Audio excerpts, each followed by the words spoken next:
সামরিক ড্রোন উৎপাদনে চীনের সঙ্গে চুক্তির অনুমোদন অর্থ মন্ত্রণালয়ের। দেশের প্রতিরক্ষা সক্ষমতা আরও শক্তিশালী করার উদ্যোগে চীনের রাষ্ট্র পরিচালিত company China Electronics Technology Group Corporation CET ইন্টারন্যাশনালের সঙ্গে G2G অর্থাৎ গভর্নমেন্ট টু গভর্নমেন্ট চুক্তি করতে যাচ্ছে।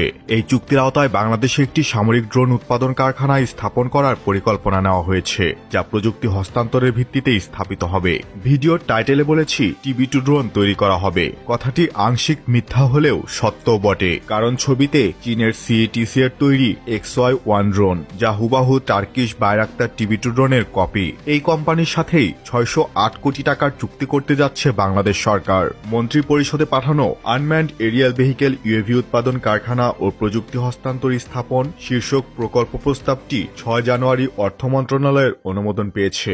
এ প্রকল্পের মোট ব্যয় ধরা হয়েছে 608 কোটি 8 লাখ টাকা, যার ভেতরে 570 কোটি 60 লাখ টাকা ব্যয় হবে প্রযুক্তি আমদানি ও কারখানা নির্মাণে এবং বাকি 37 কোটি 47 লাখ টাকা ব্যয় হবে LC খোলার চার্জ, ভ্যাট এবং অন্যান্য চার্জে। বাংলাদেশ বিমান বাহিনী চীনা রাষ্ট্রায়ত্ত সংস্থা China Electronics Technology Group corporation CETC ইন্টারন্যাশনালের প্রযুক্তি ও সহায়তায় প্রকল্পটি বাস্তবায়ন করবে। এতে দেশের ড্রোন তৈরি ও রক্ষণাবেক্ষণের সক্ষমতা গড়ে ওঠার আশ্বাস মিলবে, যা ভবিষ্যতে নিরাপত্তা ও প্রতিরক্ষা সক্ষমতা বৃদ্ধিতে গুরুত্বপূর্ণ ভূমিকা রাখবে। চলতি বছরের ডিসেম্বরের মধ্যেই প্ল্যান্ট নির্মাণ কাজ শেষ করার লক্ষ্যমাত্রা নির্ধারণ করা হয়েছে। এক্ষেত্রে কিছু আর্থিক শর্তসমূহ জুড়ে দেওয়া হয়েছে। এই বরাদ্দ কেবল প্রস্তাবিত প্রকল্পে ব্যয় হবে, অন্যান্য কোনো কাজে ব্যবহার করা যাবে না। করা আর্থিক নিয়মনীতির অধীনে লেটার অব ক্রেডিটের মাধ্যমে সকল পেমেন্ট কার্যক্রম পরিচালিত হবে। চুক্তির প্রাথমিক মূল্য ছিল 643.61 কোটি টাকা, কিন্তু আলোচনার মাধ্যমে তা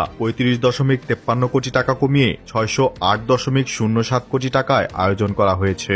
এই উদ্যোগ শুধুমাত্র সামরিক প্রস্তুতি নয়, বরং প্রযুক্তি হস্তান্তর ও স্থানীয় দক্ষতা গড়ে তোলার ক্ষেত্রেও বড় সুযোগ হতে পারে। আপনার কি মনে হয়? জানিয়ে দেবেন নিচের কমেন্ট বক্সে।